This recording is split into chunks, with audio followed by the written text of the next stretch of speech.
আয়োজক সংস্থা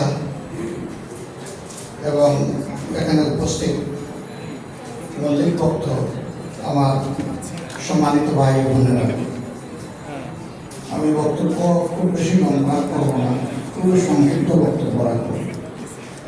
কবি মতিউর রহমান মল্লিক আমাদের আইকন ছিলেন সাংস্কৃতিক জগতে। সাধারণত সাংস্কৃতিক ব্যক্তিত্ব যারা, তারা দার্শনিক থাকেন, কিন্তু সামগ্রিক সামাজিক এবং সাংগঠনিক কর্মকাণ্ডে তাদের সম্পৃক্ততা ততটা থাকে না।